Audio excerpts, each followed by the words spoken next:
So ஒரு வழியாக 2026 பொங்கலுக்கு பார்த்தீங்கன்னா ஜனநாயகன் vs பராசக்தி படம் வந்து கிளாஷ் ஆக போகுது. இப்போ ரீசெண்டாக ஆடியோ லான்ச்சில் 2 படத்துக்கு முடிஞ்சு ட்ரைலருக்குலாம் கூட பார்த்தீங்கன்னா ரிலீஸ் ஆகி போச்சு. ஜனநாயகன் படத்தை பொறுத்த வரைக்கும் பகவந்த் கேசரி படத்துடைய ரீமேக்குங்கிறது எல்லாருக்குமே தெரிஞ்ச ஒரு விஷயந்தான். அதே மாதிரி பராசக்தி பார்த்தீங்கன்னா 1960 காலகட்டங்களில் தமிழ்நாட்டில் நடந்த இந்தி எதிர்ப்பு போராட்டத்தை மையமாக வச்சு நடக்கிற மாதிரியான ஒரு கதையை தான் அந்த படம் வந்து எடுத்துகிட்டு இருக்காங்க. இதில் கூடுதல் தகவல் என்னென்னா டிஎம்கே அவங்களுடைய ஒரு எப்படி சொல்கிறது அஜெண்டா படம் தான் இந்த பராசக்தி. அப்படியும் இந்த படம் மேலே நிறைய விமர்சனங்கள்லாம் இருக்குது. அது உண்மையும் கூட தான் வச்சுக்கோங்களேன். அப்படி சொல்லி இந்த படத்தை வந்து எதிர்க்கிறவங்களும் சில பேர் இருக்க தான் செய்கிறாங்க. இப்போதைக்கு மக்கள் மத்தியில் இந்த 2 படங்கள் பற்றினா எப்படிப்பட்ட அனுமானங்கள்லாம் போய்கிட்டு இருக்குது. அந்த படத்தை பற்றி இவங்க என்ன சொல்கிறாங்க, இந்த படத்தை பற்றி அவங்க என்ன சொல்கிறாங்க, இந்த 2 படத்துடைய ட்ரைலர் எப்படி இருந்தது, வர கிளாஷில் வந்து ஜனநாயகன் ஜெயிக்குமா இல்லை பராசக்தி ஜெயிக்குமா இப்படிங்கிற பல விஷயங்களை பற்றி சோசியல் மீடியாவில் போகிற சண்டைகள் இது எல்லாத்தையும் சேர்த்து இந்த வீடியோவில் பார்க்க போகிறோம். ஃபஸ்ட்லாம் ஒரு ஃபெஸ்டிவல் அப்படின்னு பார்த்தீங்கன்னா அது பொங்கலாக இருக்கலாம், தீபாவளியாக இருக்கலாம், இல்லை மற்ற ஃபெஸ்டிவலாக இருக்கலாம். படங்கள் கிளாஷ் ஆகிறது அப்படிங்கிறது காலங்காலமாக நடந்துகிட்டு இருக்கிற ஒரு விஷயந்தான். 2 படங்கள் கிளாஷ் ஆகும், 3 படங்கள் கிளாஷ் ஆகும், 4 படங்கள் கிளாஷ் ஆகும். அந்த காம்படிஷன் பார்க்குறதுக்கும் பார்த்திங்கன்னா ஹெல்த்தியாக இருக்கும். ஆனால் சமீப வருஷங்கள்லாம் ஒரு ஃபெஸ்டிவல் கிளாஷ், அதுவும் ஒரு பெரிய ஹீரோ படம் வருதுன்னா மற்ற எந்த படமும் வந்துடக்கூடாது. அப்படி கூட ஏதாவது வந்துருச்சுன்னா எங்கால் கூடயே வரியா, எங்கால் கூட தான் வந்து ஜெயிச்சிட முடியுமா, இந்த படம் கண்டிப்பாக ஃப்ளாப்பு தான் ஆகணுன்ட்டு நான் ஒரு பர்டிகுலர் நடிகரை மட்டும் சொல்ல விரும்பல. இன்றைக்கி மோஸ்ட் ஆஃப் த நடிகர்களுடைய டாப் நடிகர்களுடைய ஃபேன்ஸுடைய மைண்ட் செட் பார்த்தீங்கன்னா இப்படி தான் இருந்துகிட்டு இருக்குது. இப்படிப்பட்ட ஒரு போக்கு தான் இந்த ஜனநாயகன் அண்டு பராசக்தி இந்த கிளாஸில் போயிட்டுருக்கோம் அப்படிங்கிற மாதிரி இங்கே பண்ணுறதெல்லாம் பார்க்குறதுக்கு எனக்கு அப்படி தோணுது. ஏன்னு பார்த்தீங்கன்னா இப்போது பராசக்தி அப்படிங்கிற படம் வந்து இந்தி எதிர்ப்பு போராட்டம், டிஎம்கேவோடைய அஜெண்டா இதெல்லாம் தள்ளி வச்சுருவோம். இந்த பராசக்திங்கிற படம் பொங்கலுக்கு ஜனநாயகன் கூட கிளாஷ் ஆகிறதுக்கு முழுக்க இவர் தான், அதாவது சிவகார்த்திகேயன் தான் காரணம். சிவகார்த்திகேயன் தான் அதெல்லாம் பிளான் பண்ணி பக்காவாக பண்ணுறாரு. சிவகார்த்திகேயன் நினச்சா இந்த கிளாஷை வந்து அவாய்ட் பண்ணலாம், ஆனால் அவர் வேணுனே தான் பண்ணுறாரு அப்படின்ட்டு நடிகர் விஜய்க்கு ஆதரவாக பேசக்கூடிய சில பேரெல்லாம் பார்த்தீங்கன்னா பேசிக்கிட்டு இருக்காங்க. ஆக்சுவலாக அவங்க பேசுகிறத கேட்கும்போது எனக்கு எப்படி இருக்குன்னா, அவங்கெல்லாம் கொஞ்சம் சீனியர் ஜேர்னலிஸ்ட் அப்படிலாம் சொல்லிக்கிறாங்க. ஆனால் ரொம்ப சைல்டிஷாகவும் இருக்குது சில விஷயங்கள்லாம் கேட்கும்போது, இந்த மாதிரிலாம் பேசுகிறீங்களே அப்படின்ட்டு. அதே மாதிரி இன்னொரு நரேட்டிவும் செட் பண்ணுறாங்க சிவகார்த்திகேயன் மேலே. என்னன்னு பார்த்தீங்கன்னா சிவகார்த்திகேயன் வந்து ஒரு பக்கம் நன்றி கேட்டவர். கோட் படத்தில் விஜய் வந்து துப்பாக்கிலாம் கொடுத்து கேமியோலாம் வர வச்சு இதெல்லாம் பண்ணாங்க. கடைசியில் விஜய்க்கே எதிராக பண்ணுறாரு. விஜயோடைய ஜனநாயகன் படம் கடைசி படங்கிறது நல்லாவே தெரியும். அது கூடவே கிளாஷ் வரலாமா, இந்த மாதிரிலாம் பண்ணலாமா, இவர் யாருக்குமே நன்றியோடு இல்லை, இவர்னாலே இப்படி தான்ட்டு அவரை போட்டு அடின்னு அடிக்கிறது கடிக்கிறது. ஸோ இந்த மாதிரிலாம் பார்த்தீங்கன்னா பல விஷயங்கள் சோசியல் மீடியாவில் போய்கிட்டு இருக்குது. அதே மாதிரி இப்போ ஜனநாயகன் படத்துக்கு வந்தீங்கன்னா விஜய் வந்து இன்றைக்கி வெறும் நடிகர் மட்டும் கிடையாது, அரசியல்வாதியும் கூட, அரசியல் கட்சிலாம் வச்சுருக்காரு. ஸோ அவருக்கு அரசியல் ரீதியாக யாரெல்லாம் அவரை பிடிக்காம எதிரி மனப்பான்மையில் இருக்காங்களோ அவங்க பூராவுமே பார்த்தீங்கன்னா பராசக்தி படத்துக்கு சப்போர்ட் பண்ணிகிட்டு இருக்காங்க. ஜனநாயகன் படத்தை போட்டு அடி நடிக்கிறது. அதாவது பாலகிருஷ்ணன் நடித்த பகவந்த் கேசரி படம் தானே கிடச்சிது இவருக்கு ரீமேக் பண்ணுறதுக்கு, யாருன்னா போயும் பாலகிருஷ்ணா படத்தை போயிட்டு ரீமேக் பண்ணுவாங்களா அப்படின்ட்டு ஏகப்பட்ட விஷயங்கள் இவங்க பேசிகிட்டு இருக்காங்க. நாட் ஒன்லி அரசியல் எதிரிகள் மட்டும், சினிமாவில் இருந்தே யாருக்கெல்லாம் விஜயை பிடிக்காதோ, எந்தெந்த நடிகருடைய ரசிகர்களுக்கெல்லாம் பிடிக்காதோ அவங்களும் பார்த்தீங்கன்னா கூட சேர்ந்துக்கிட்டு ஸோ இந்த படத்தை கலாச்சியும் பராசக்தியை சப்போர்ட் பண்ணியும் ஸோ இப்படி ஒரு விஷயம் பார்த்தீங்கன்னா போய்கிட்டு இருக்கு. இந்த பக்கமும் டாக்ஸிக்கு, இந்த பக்கமும் டாக்ஸிக்காக தான் பார்த்தீங்கன்னா இந்த கிளாஸே போகுது. இந்த இடத்துல ஒரு விஷயத்தை வந்து நம்ம நல்லா புரிஞ்சுக்கிறணும். அதாவது சினிமா அப்படிங்கிறதுல பார்த்தீங்கன்னா நிரந்தர நண்பனும் கிடையாது, எதிரியும் கிடையாது. கிட்டத்தட்ட பாலிடிக்ஸ் மாதிரி தான் சினிமாவும். இது முழுக்க ஒரு வியாபாரம். பல கோடியை போட்டு பல கோடியை திருப்பி வந்து எடுக்கிற ஒரு பிஸ்னஸுக்கு கரெக்டு அப்படின்னு தோணுதுன்னா எதை வேணாலும் பார்த்தீங்கன்னா சினிமாவில் பண்ணுவாங்க. அந்த கிளாஷ் ரீதியாக சொல்கிறேன். இவர் படம் வருது அவர் படம் வருதெல்லாம் கிடையாது. கிளாஷ் விட்டால் தான் இதுக்கு நல்லா இருக்கும் அப்படின்னா கண்டிப்பாக பார்த்தீங்கன்னா பிஸ்னஸுக்கு கரெக்டுனா பண்ண தான் செய்வாங்க. அதே மாதிரி யார் கூட வேணால் கிளாஷ் விடலாம், அது அவங்களுடைய உரிமை. படம் பார்க்க போகிறது மக்கள். ஸோ அதனால் நம்ம இது உள்ள நுழைஞ்சு இவர் கூட தான் இது வரணுமா, இந்த படம் கூட தான் இவர் மோதணுமா அப்படின்னு கருத்து பேசுகிறதுக்கெலாம் இங்கே ஒன்றுமே கிடையாது. 2வது விஷயம், இந்த கோட்டு படத்துடைய அந்த கேமியோவை சொல்லி தான் சிவகார்த்திகேயனை பார்த்தீங்கன்னா பல பேர் இன்றைக்கி வந்து ட்ரோல் பண்ணிகிட்டு இருக்காங்க. அந்த மேட்டருக்கு ஃபஸ்ட்டு வருவோம். கோட்டு படத்தை பொறுத்தவரை சிவகார்த்திகேயன் ஒன்றும் விஜய் வீட்டுக்கு போயோ இல்லை விஜய் ஆஃபீஸுக்கு போயோ இல்லை விஜய் பின்னாடியே சுற்றியோ அண்ணனே எனக்கு வந்து ஒரு கேமியோ கொடுங்கண்ணே, இந்த படத்தில் நான் எப்படியாச்சும் வந்துடுறேனே, ஒரே ஒரு சீனாச்சு கொடுங்கண்ணே அப்படின்ட்டுலாம் அவரு வந்து கேட்கல. இந்த படத்தை பொறுத்தவரை இப்படி ஒரு கேமியோ பிளான் பண்ணது வெங்கட் பிரபு. இந்த கேமியோவுக்கு இனிஷியலாக யார் தெரியுமா நடிகர் தான் இருந்தது, நடிகர் சிம்பு தான் பார்த்தீங்கன்னா பிளான் பண்ணி வச்சுருந்தாங்க. அந்த டைமில் ஒரு தக் லைஃப் ஷூட்டிங்கில் கொஞ்சம் பிஸியாக இருந்ததுனால அவரால் பார்த்தீங்கன்னா பண்ண முடியல. டக்குன்னு சிவகார்த்திகேயன் அப்ரோச் பண்ணுறாங்க. ஸோ விஜய் மாதிரி ஒரு பெரிய ஹீரோ படத்துலேருந்து அழைப்பு வருது அப்படின்ட்டு அவரும் பார்த்தீங்கன்னா இமீடியட்டாக ஓகே சொல்கிறாரு. அந்த கேமியோ அப்பியரன்ஸ்க்காக ஒரு பெருசாக சம்பளம்லாம் கூட எதுவுமே பார்த்தீங்கன்னா வாங்கலை, ஃப்ரீயாக தான் வந்து பண்ணி கொடுத்தாரு. இப்படி ஒரு சீனு துப்பாக்கி கையில் கொடுக்கறது எல்லாத்தையும் பிளான் பண்ணது வெங்கட் பிரபு. விஜயும் பார்த்தீங்கன்னா அதுக்கு பெருசாக எதுவும் மறுப்பு சொல்லாமல் ஓகே பண்ணார். 2 பேரும் நடித்தாங்க. இவ்வளோ தான் நடந்துச்சு. அடுத்ததான் அந்த துப்பாக்கியை கையில் கொடுக்குற சீனு, அந்த சீனை வச்சு அவங்க இஷ்டத்துக்கு 1000 பார்த்தீங்கன்னா பேசிக்கிட்டாங்க. சிவகார்த்திகேயன் கையில் துப்பாக்கியை கொடுத்ததுனால அடுத்த விஜய் சிவகார்த்திகேயன் தான், விஜய் இடத்துக்கு சிவகார்த்திகேயன் தான் வராரு இப்படிங்கிற மாதிரிலாம் பார்த்தீங்கன்னா அவங்க பேசிக்கிட்டாங்கன்னு வச்சுக்கோங்களேன்.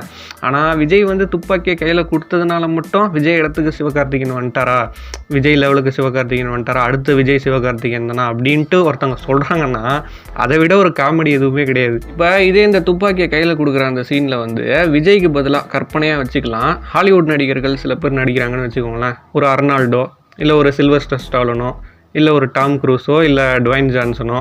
உடனே அவங்க இடத்துக்கு சிவகார்த்திகேயன் வந்துடுவாரா, அடுத்து டாம் க்ரூஸ் இடத்துக்கு சிவகார்த்திகேயன் வந்துடுவாரா ஹாலிவுட்டில்? கேட்கும்போதே ஒரு நான்சென்ஸாக இல்லை. அந்த பர்டிகுலர் சீனை பொறுத்தவரை அந்த படத்துடைய சீக்வன்ஸுக்கு தேவைப்பட்ட மாதிரியான ஒரு சீன் தான் அது. அதை தாண்டி அந்த சீனை வச்சுட்டு நம்ம கற்பனை பண்ணுறதுக்குலாம் ஒன்றுமே இல்லை. அடுத்த விஜய் இடத்துக்கு சிவகார்த்திகேயன் வரணும் அப்படின்னா அதுக்கு அவருடைய கடின உழைப்பும் அவர் பேக் டு பேக் கொடுக்குற வெற்றி படங்களும் அது மூலயமா அவருக்கு செட் ஆகிற அந்த மார்க்கெட்டும் தான் பார்த்தீங்கன்னா அவரை அந்த இடத்துக்கு கூட்டிகிட்டு போவோம். இந்த துப்பாக்கியை கையில் கொடுக்குற சீன்லாம் தூக்கிட்டு போவாது. விஜயோடைய காம்படிட்டராக என்ன தான் அஜித் அழைக்கப்பட்டாலுமே ஆஃப்டர் 2015க்குலாம் அப்புறம் பார்த்தீங்கன்னா விஜய் அஜித்தெல்லாம் தாண்டி எங்கேயோ போயிட்டாரு. விஜயோடைய சேலரி வைஸ்லையும் சரி, மார்க்கெட்டு, ஓவரால் அவருடைய படத்துடைய கலெக்ஷனு, அவருடைய வியாபாரம் எல்லாமே பார்த்தீங்கன்னா ரொம்ப அதிகமாகிடுச்சு. அஜித்தால் அதுக்கப்புறம் விஜய் பார்த்தீங்கன்னா பெருசாக அவர் பீட்லாம் பண்ணலை இந்த வயசில் நான் சொல்கிறேன்.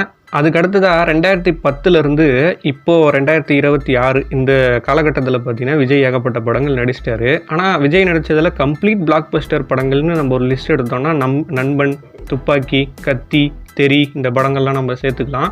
ஏன்னா ரிவ்யூஸ் வைஸாகவும் சரி, கலெக்ஷன் வைஸாகவும் சரி இந்த படங்கள் எல்லாமே ஃபுல் பாசிட்டிவாக தான் வந்தது. ஆனால் நீங்கள் மற்ற படங்கள்லாம் எடுத்துக்கோங்களேன், இது தாண்டியும் விஜய் நிறைய ஹிட் படங்கள்லாம் கொடுத்துருக்காரு.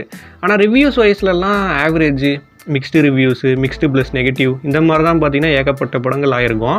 ஆனாலுமே கலெக்ஷன் ரீதியாக நல்ல வசூல் கொடுத்து வெற்றி படங்களாக மாறியிருக்கும். நீங்கள் பைரவா எடுத்துக்கலாம், மெர்சலு, பிகிலு, மாஸ்டர் கூட மிக்ஸ்டு ரிவ்யூஸ் தான் வாங்குச்சு. அதுக்கப்புறம் பார்த்தீங்கன்னா இப்போ லாஸ்ட்டாக நடித்த கோட்டு, வாரிசு, பீஸ்ட்டு எதை நீங்கள் வந்து கம்ப்ளீட் பிளாக் பஸ்டர்னு சொல்லுவீங்க? நான் கலெக்ஷனை மட்டும் வச்சு சொல்லலை, கலெக்ஷன் ரீதியாக வெற்றி. ஆனால் இந்த கண்டென்ட் ரீதியாக, ரிவ்யூஸ் ரீதியாக அந்த மாதிரிலாம் எதுவும் கம்ப்ளீட் பிளாக் பஸ்டர்லாம் கிடையாது. ஆனால் என்னதான் ஒரு ஆவரேஜ் படம் இருந்தாலும் விஜய் அப்படிங்கிறதுனாலே அந்த படங்கள் ஓடி இருக்கு. விஜய் படம் என்னதான் சுமாராக இருந்தாலும் நாங்கள் போய் பார்ப்போம் அப்படின்ட்டு ஃபேமிலி ஆடியன்ஸ் வந்து பார்த்துருக்காங்க. அந்த ஒரு ஸ்டேஜுக்கெலாம் ஒரு ஆவரேஜ் படம் கொடுத்தாலும் ஒரு பிளாக் பஸ்டர் கொடுக்குற அளவுக்கு அந்த ஸ்டேஜுக்கெலாம் சிவகார்த்திகேயன் இன்னும் வரல. அதுக்கெலாம் வரணுன்னா இன்னும் பல வெற்றி படங்களை அவர் கொடுக்கணும். அதே மாதிரி சிவகார்த்திகேயன் லாஸ்ட்டாக கொடுத்த ஹிட்டு படம்னு பார்த்தீங்கன்னா அமரன் தான், பிளாக் பஸ்டர் ஹிட்டு. அமரனுக்கு அப்புறம் வந்த மதராசியும் ஃப்ளாப்பு, அமரனுக்கு முன்னாடி வந்த அயலானும் ஃப்ளாப்பு, மாவீரன் ஆவரேஜ், பிரின்ஸு டிசாஸ்ட்ரு. கடைசியாக அவர் கொடுத்த ஹிட்டு படம் தான் அமரனுக்கு முன்னாடி டான் தான். இப்போ விஜய் இடத்துக்கு சிவகார்த்திகேயன் வந்திருந்தா லாஸ்ட்டாக அவர் நடித்த மதராசி படம் 200 கோடிக்கு மேலே வசூல் பண்ணி பிளாக் பஸ்டர் ஆகிருக்கணுமே, 100 கோடி கூட வசூல் வரலையே. இதுதான் நீங்கள் நிலமை. சிவகார்த்திகேயனாகவே இருந்தாலுமே படத்தில் கண்டென்ட்டாகவும் படமாகவும் அது நல்லா இருந்தால் தான் ஓடுது. அப்படிப்பட்ட ஒரு ஸ்டேஜில் தான் அவர் இருக்கார். இதுதான் உண்மை. இப்படி இருக்க சிவகார்த்திகேயன் எதனால் விஜய்க்கு வந்து விசுவாசமாக இருக்கணும்? விஜய் வந்து ஜனநாயகன் லாஸ்ட் படம், இதோட நான் அரசியலுக்கு போகிறேன்னு சொல்லிட்டாரு. அவருக்கு வந்து ஒரு ஃபேரவெல், ஒரு ட்ரிபியூட்லாம் கொடுக்கணுன்னா இண்டஸ்ட்ரியில் பல பேர் ஒன்று சேர்ந்து ஒரு ஃபங்க்ஷன் மாதிரி வச்சு அது பண்ணலாம், அது வேறு விஷயம். ஆனால் விஜயோடைய கடைசி படங்கிறதுக்காகவே இந்த டேட்டில் யார் படமும் வரக்கூடாது, சிவகார்த்திகேயன் வந்ததுனால சிவகார்த்திகேயன் முதுகில் குத்திட்டாரு, துரோகம் பண்ணிட்டாரு இப்படின்லாம் பேசுகிறது இருக்குல்ல, இதெல்லாம் பார்த்தீங்கன்னா ஒரு மடத்தனமான ஒரு டிபேட்டு தான். ஏன்னா சினிமாங்கிறது ஒரு வியாபாரம். போட்டின்னு ஒன்று இருந்தால் தான் சுவாரஸ்யம்னு ஒன்று இருக்கும். போட்டியே இல்லாமல் இந்த ஹீரோ படம் மட்டும்தான் வரணும், இங்கே அவர் கூட யாரும் வரக்கூடாது அப்படின்னு நினைக்கிறதே ஒரு டாக்ஸிக் மைண்ட் செட்டு தான். அடுத்து இப்போ இந்த 2 படங்களை பற்றி பார்த்தோம் அப்படின்னா, ஜனநாயகனை பொறுத்த வரைக்கும் அந்த படம் பார்த்திங்கன்னா 2024 செப்டம்பர் மாதம் ஃபஸ்ட்டு அனௌன்ஸ்மெண்ட் வந்தது. இந்த மாதிரி எச் வினோத் டைரக்ட் பண்ண போகிறாரு, இதுதான் விஜயோடைய கடைசி படமாக இருக்கும் அப்படிங்கிற மாதிரிலாம் வந்தது. படமும் ஷூட்டிங் ஸ்டார்ட் ஆகி போயிட்டு இருந்தது. ஆனால் இந்த படம் வந்து பகவந்த் கேசரியோடைய ரீமேக் அப்படிங்கிற மாதிரி ஸ்டார்டிங் பீரியடில் ஷூட்டிங்லாம் போகும்போது யாருக்குமே யாருக்குமே தெரியல. கொஞ்சம் கொஞ்சமாக தான் பார்த்தீங்கன்னா சோஷியல் மீடியாவில் நியூஸ் வர ஆரம்பிச்சுது பகவந்த் கேசரி படத்துடைய ரீமேக்குன்ட்டு. போக போக போக தான் பார்த்தீங்கன்னா முழுசாக தெரிய ஆரம்பிச்சுது. அதுக்கப்புறம் சோஷியல் மீடியாவில் ஒரே மீம்ஸு, ஒரே ட்ரோல் வீடியோ தான். இது கேசரி மாதிரியே இருக்குது, இது கேசரியே தான் அப்படின்ட்டு. நிறைய பேருக்கு ஒரு விஷயம் மட்டும் சரியாக புரியலன்னு நினைக்கிறேன், ட்ரோல் பண்ணுறவங்களுக்கு சொல்கிறேன். ஆக்சுவலாக இந்த பகவந்த் கேசரி படத்தில் இது பாலையா படங்கிறதுனால தான் இந்த அளவுக்கு எல்லாருமே ட்ரோல் பண்ணுறாங்க, இது பண்ணுறாங்க. ஆனால் நீங்கள் தெலுங்கு பொறுத்த வரைக்கும் பகவந்த் கேசரியே பார்த்தீங்கன்னா ஒரு பிளாக் பஸ்டர் படம் தான். என்ன ஒன்று பாலையா அதில் நடிச்சிருக்கிறதுனால தான் அது நமக்கெல்லாம் ஒரு மாதிரி தெரியுது. ஏன்னா பாலகிருஷ்ணா அப்படின்னாலே நாமளை பொறுத்த வரைக்கும் நமக்கு அவர் ஒரு ட்ரோல் மெட்டீரியல் தான். ஏன்னா சினிமாவிலையும் ஓவர் பில்டப்பு, ஓவர் ஆக்டிங்லாம் பண்ணுவார். ரியல் லைஃப்லேயும் அவர் பண்ணுற சில சிலுமிஷங்கள்லாம் வச்சு போட்டு செம்மையாக ட்ரோல் பண்ணிகிட்டு இருப்போம். ஆனால் தெலுங்கு சினிமாவை பொறுத்த வரைக்கும் ரீசெண்ட் டைம்ஸில் அவருடைய ஃபிலிமோகிராஃபி நீங்கள் எடுத்து பார்த்தீங்கன்னா அப்படிப்பட்ட ஒரு ஆச்சரியம் அடைவீங்க. ஏன்னா பிஃபோர் கோவிடை பொறுத்த வரைக்கும் பாலகிருஷ்ணன் நடிக்கிற படங்கள் அதே மாஸ் மசாலா படங்கள் தான். ஆனாலுமே அவுடேட்டட் வெர்ஷன் ஆஃப் ஃபிலிம்ஸாக இருந்தது. ஒரு படம் ஹிட் ஆகும், 2 படம் ஃப்ளாப்பு, ஒரு படம் ஹிட்டு, 3 படம் ஃப்ளாப்பு, இப்படி தான் போய்கிட்டு இருந்தது. ஆஃப்டர் கோவிட் பார்த்தீங்கன்னா அகண்டா படம் மூலயமா ஒரு கம்பேக் கொடுத்துருந்தாரு. அகண்டா பிளாக் பஸ்டரு, அதுக்கப்புறம் அந்த வீரசிம்மா ரெட்டி பிளாக் பஸ்டரு, இந்த பகவந்த் கேசரி பிளாக் பஸ்டரு, தாக்கு மகாராஜா பெரிய ஹிட்டு. ஸோ இப்படி தான் பார்த்தீங்கன்னா தலைவனுடைய ஃபிலிமோகிராஃபியே இருக்குது. இவருடைய ஏஜ் குரூப்பில் இருக்கிற சிரஞ்சீவி, வெங்கடேஷ், நாகார்ஜுனா இவங்கெல்லாம் ஒரு ஹிட்டு கொடுக்கறதுக்கு நாக்கு தள்ளிக்கிட்டு இருக்கும்போது தலைவன் பேக் டு பேக் ஹிட்டு கொடுக்குறாரு. இதுக்கு ரகசியம் என்னன்னு பார்த்தீங்கன்னா, இப்போ அவர் நடிக்கிற படங்கள் எல்லாமே இன்றைக்கி ட்ரெண்டுக்கு ஏற்ற மாதிரியான கதைகள் ப்ளஸ் மாஸ் மசாலா இப்படி தான் கொடுத்துட்ருக்காரு. பாலகிருஷ்ணா படத்தை பொறுத்த வரைக்கும் அந்த ஓவர் ஆக்டிங்கு, கிரிஞ்சு அதெல்லாம் பார்த்தீங்கன்னா யூஷுவல், அது எதுவுமே பண்ண முடியாது. ஆனால் ஒரு படமாக நீங்கள் பார்த்தீங்கன்னா கதையாகவும் ஸ்க்ரீன் பிளேயாகவும் இன்றைக்கி ட்ரெண்டுக்கு ஏற்ற மாதிரி ஒரு மாஸ் மசாலா படத்தில் என்னென்ன சிறப்பம்சங்கள் இருக்குமோ எல்லாமே பார்த்தீங்கன்னா பாலையா படத்தில் இருக்கும். இப்போ ரீசெண்டாக அகண்டா 2 மட்டும்தான் அவருக்கு ஃப்ளாப் ஆகிருக்கு. ஏன்னா அந்த படத்துடைய பட்ஜெட் ரொம்ப அதிகம், 200 கோடிக்கு மேலே போயிடுச்சு. அவருடைய வியாபாரத்துக்குலாம் அது ரொம்ப ஜாஸ்தி. அது இல்லாமல் படத்துலையும் பார்த்தீங்கன்னா கொஞ்சம் எல்லை மீறி போய் சீன இராணுவத்து கூடலாம் சண்டை போடுற மாதிரி காமிச்சிருப்பாங்க. ஸோ அந்த படம் ஓடலன்னு வச்சுக்கோங்களேன். ஆனாலுமே அந்த படத்துடைய வேர்ல்டு வைடு கிராஸ் பார்த்தீங்கன்னா 120 கோடி. ஃப்ளாப் படமாக இருந்தாலும் 120 கோடி வசூல் கொடுத்துருக்கு. அவருடைய வியாபாரத்துக்கு ஏற்ற மாதிரி பட்ஜெட் போட்டிருந்தாங்கன்னா இந்த படமும் பார்த்தீங்கன்னா ஒரு ஹிட்டு படமாக தான் அமைஞ்சிருக்கும். ஏன் இதெல்லாம் சொல்கிறேன்னா, பகவந்த் கேசரியில் பாலையா நடித்ததுனால தான் நமக்கு கொஞ்சம் அது பார்க்குறதுக்கு ஐயோ பகவந்த் கேசரியா அப்படிங்கிற மாதிரி தெரியுது. பாலையாவை தூக்கிட்டு ஒரு கதையாக பார்த்தீங்கன்னா ஒரு பக்கா மாஸ் ஹீரோவுக்கான கதை தான். இன்னொன்று பாலையா வெர்ஷன் ஆஃப் பகவந்த் கேசரி அப்படி இங்கே எடுக்கலையா ஜனநாயகனா, விஜய்க்கு ஏற்ற மாதிரி பல சேஞ்சஸ் பண்ணி தமிழுக்கு ஏற்ற மாதிரி பல விஷயங்கள் மாற்றி தான் பண்ணுறாங்க. இன்னொன்று விஜய் என்னமோ கமலஹாசன் மாதிரியும் அமீர் கான் மாதிரி எக்ஸ்பெரிமெண்டல் படம் பண்ணுற மாதிரியும் அவர் உடனே பாலையா படத்தை ரீமேக் பண்ணுற மாதிரியும் பேசிக்கிட்டு இருக்காங்க. ஆக்சுவலாக அவரே ஒரு மாஸ் ஹீரோ தானே, மாஸ் மசாலா படங்கள் தானே அவர் பண்ணிக்கிட்டு இருக்காரு. இதானே உண்மை. விஜய் படத்தில் பயங்கரமாக கதை இருக்கும், இது இருக்கும், அது இருக்கும்னா நம்ம போகிறோம். விஜய் ஒரு என்டர்டெயின்மெண்ட்டாக ஒரு மாஸாக ஒரு படம் கொடுப்பாரு அப்படிங்கிறதுக்காக தானே அவர் படங்களை அவர் ஃபேன்ஸும் ரசிக்கிறாங்க, ஜென்ரல் ஆடியன்ஸும் ரசிக்கிறாங்க. அந்த மாதிரியான ஒரு வெர்ஷன் படமாக தான் இந்த ஜனநாயகனும் இருக்க போகுது. பிடிக்காதவங்க இந்த படத்தை பற்றி 1000 குறை சொல்லலாம், ஆனால் உண்மை இதுதான். அடுத்து பராசக்தி படத்தை பொறுத்தவரை ரிலீஸுக்கு முன்னாடி அந்த படம் மேலே எவ்வளோ நெகட்டிவிட்டிஸ் வேணால் இருக்கலாம், எவ்வளோ விமர்சனங்கள் வேணால் பண்ணலாம். டிஎம்கே அஜெண்டாக இருக்குது, அதே மாதிரி பார்த்திங்கன்னா இந்தி எதிர்ப்பு, இப்போல்லாம் அது எடுபடுமா அப்படி இப்படின்லாம் பல பேர் கருத்து தெரிவிக்கலாம். படத்தை பிடிக்காதவங்க, வேறு ஒரு கொள்கையில் இருக்கிறவங்கலாம். ஆனால் ஆஃப்டர் ரிலீஸ் ஒரு படமாக ஒரு கிராஃப்டாக அந்த படம் எப்படி இருக்குது அப்படிங்கிறது தான் தேட்டர் ஆடியன்ஸுக்கு முக்கியம். ஏன்னா தேட்டரில் படம் பார்க்குற ஆடியன்ஸ் எல்லாருக்குமே அரசியல் புரிதல் இருக்குது, எல்லாருக்குமே இந்த கொள்கை தெரியும், அந்த கொள்கை தெரியும், எல்லாமே தெரியும் அப்படின்லாம் சொல்ல முடியாது. தேட்டரில் படம் பார்க்குறவங்களுக்கு என்ன முக்கியம், கொடுத்த 200 ரூபாய்க்கு 2.5 மணி நேரம் படம் நல்லா காமிச்சியா, படம் நல்லா இருந்ததா, படம் சுவாரஸ்யமாக இருந்ததா இல்லையா, இதை தான் பார்த்தீங்கன்னா ஆடியன்ஸ் பார்க்க போகிறாங்க. டேரக்டர் சுதா கொங்காரா அவங்கள பொறுத்தவரை அவங்களெல்லாம் நம்ம பார்த்தீங்கன்னா பெருசாக அண்டர் எஸ்டிமேட்டே பண்ண முடியாது. இப்போ ரீசெண்ட் டைம்ஸில் பராசக்தி ஜனநாயகன் கிளாஷ் ஆகிறதுனால அவங்களையும் கூட பார்த்தீங்கன்னா நிறைய ட்ரோல்லாம் பண்ணிகிட்டு இருக்காங்க. அதுலேயும் குறிப்பாக அந்த கொங்காராங்கிற நேமை வச்சு ட்ரோல் பண்ணுறது, அதை பற்றின கிரிட்டிசிசம் அதெல்லாம் வேறு. ஆனால் ஒரு டேரக்டராக ஒரு படைப்பாக அவங்க எடுக்கிற படங்கள் எல்லாமே பார்த்திங்கன்னா அந்தளவுக்கு பேசப்பட்டிருக்கு.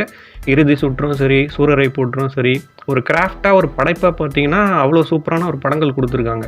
ஏன்னா இன்றைக்கி தமிழ் சினிமாவை பொறுத்த வரைக்கும் பெண் இயக்குனர்கள் அப்படின்னு பார்த்தீங்கன்னா பெருசாக யாருமே கிடையாது.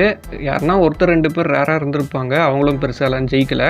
ஆனால் ஒரு பெண் இயக்குனராக பேர் சொல்கிற மாதிரி படங்கள் பண்ணி இன்றைக்கி இந்த ஸ்டேஜில் வெற்றி அடைஞ்சு தனக்குன்னு ஒரு நேம் வேல்யூவோட நிற்கிறதே பெரிய விஷயமாச்சே, நிற்கிறாங்களே. அதே மாதிரி பராசக்தி படத்துடைய ட்ரெய்லர்லாம் பார்த்திங்கன்னா எனக்கு அவ்வளோ இம்ப்ரெசிவாக இருந்தது.